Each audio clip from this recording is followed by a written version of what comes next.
Hey there, beautiful people. It's Bridget Murphy here. I'm a shamanic healer and a teacher, and I help people to access their wellness so that they can heal from within.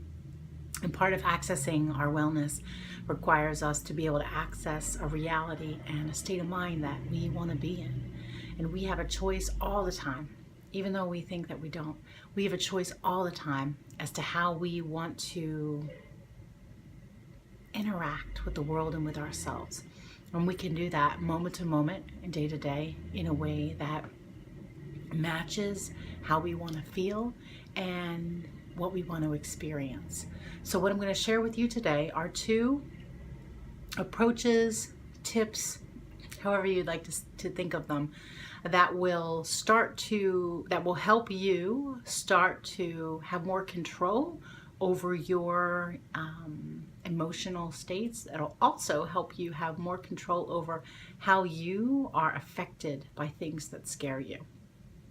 And so I'll give you an example from my own life, because I do this all the time. I always teach what I know and I teach what I do. So I have direct experiences and then I deliver them to you. Today's experience was at the dentist. But first I want to share with you, when you have something you have anxiety about, you're afraid of, whether it's an appointment, an interview, conversation with a family member that you're a little stressed out about, before you do any of it, before you walk in the door, pick up the phone, or meet that person, stop and take a breath.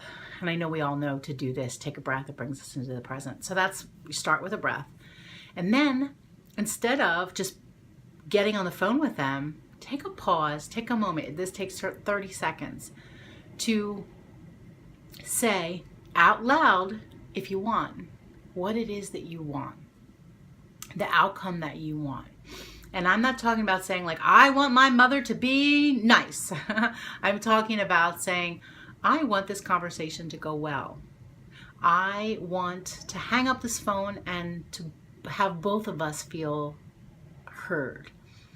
So that's one thing, stating what you want before you get into the situation that's gonna bring you anxiety. So this conversation will go well is another way to put it. This conversation will go well, or how will this conversation go well? You're opening it up for something new to happen when you do that. And the second thing is to allow to use the power of your mind. And we're already working with thoughts. Use the power of your mind to see yourself smiling when the situation is over. And by doing that, you're creating a bridge between where you are now, which might be anxiety filled, to where you want to be, which is calm and peaceful. I did that today when I was at the dentist. I had a 3-hour dentist appointment, a crown, a filling, 3 hours in the dentist chair is a whole lot. And I said, no, I'm not going to think this is going to be terrible. How can this go well?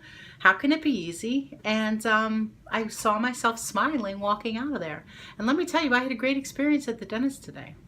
And our experiences are what drive us. And the more you can have an experience that's pleasant, the better and easier it is to shape and continue to shape your reality. So give those a try, using your thoughts to state what you want before the situation occurs, and using your mind to see you stepping out of that situation happy, content, or whatever it is that you want to feel. Give it a try, and you'll see how reality starts to adjust when you start playing with it. Okay, thanks so much. And if you like this, please hit the share button and stay tuned. I'll be back again with more. We'll see you in the next one.